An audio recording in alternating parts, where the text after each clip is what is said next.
Hello everyone, my name is Kanyam Kangisa and you are watching Joburg Today. The richest square mile in Africa, Sandton City, is one of the places you can spend your time at, be it business or leisure. Let's take a look at this phenomenon. Tell us about this global 15-minute neighborhood. Where does this concept come from? Well, I think that any CBD would always be looking at ways to make sure that they continue to thrive, they continue to be able to be have versatility in their offerings.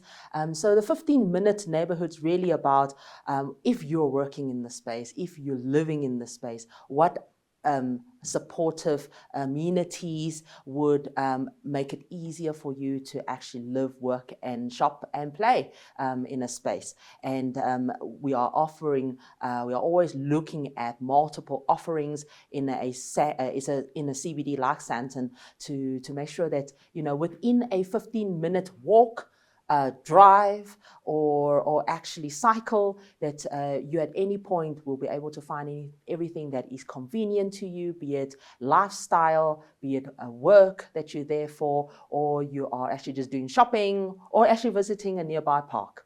Yeah. The work-life balance has become such a pertinent part of everyday life, yes. Right? How important is it to actually hybridize spaces within the city itself in order to foster such things? I think it's critically important to protect all our green lungs, which is we've been very lucky in Sandton. We've got 2 parks. And then, of course, the offerings of shopping, the offering of a small coffee shop to actually our offering of big and small meeting places, especially post-COVID. The hybrid environment is still very prevalent. It is something we all had to adapt to in terms of people being able to have small meetings, big meetings, conventions, and all those type of things in a 15-minute neighborhood.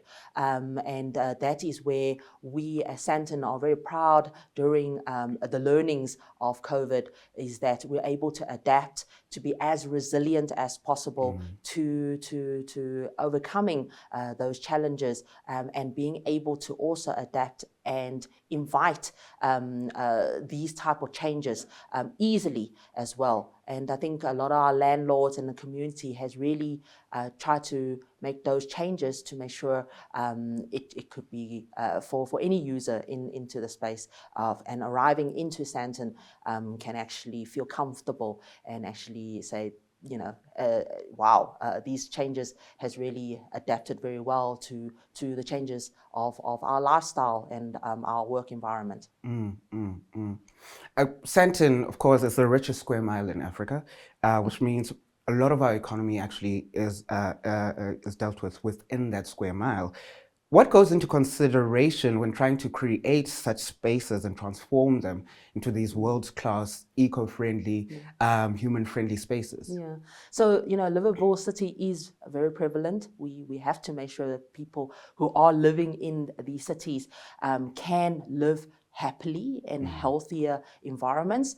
And one of the, I guess our challenges in Sandton is, of course, being a very successful city centre, we do sit with congestion issues. So transportation, be it through public transport initiatives to creating friendlier and more efficient roadways, such as the M1 and Greyston interchange. We're partnering with the city in redesigning that interchange. And of course, adapting to the African city as well. We also have to look at how to improve the reliability of traffic signals. So we're continuously working with the municipality, which is Joburg Roads Agency, in seeing how we can explore making sure traffic signals continue to be on during power outages. So those are things that we do try to initiate and work through a conglomerate of stakeholders, landlords, tenants, that we can come together with a solution with the city to become a bit of a successful public-private partnership. And how important is that partnership between the private and the public sector? And how much of a percentage actually goes into consideration when it comes to both of these parties? So in particular, from a city improvement district point of view, it is a 50-50 partnership, definitely, because yet it is the people that make the area, the livable city, but it's also, we need government to also be a critical partner in making sure projects like what I've mentioned previously works as well. And we have to support them, because in the end of the day, a very well livable and a safe and aesthetically pleasing public space will only improve the assets of our property owners with their interests, their investments in a city like Sandton. And just lastly, this concept is, or some would say, is relatively an international one. So my question is, how have you actually integrated or tailor-made some aspects of it in order to actually function within an African context?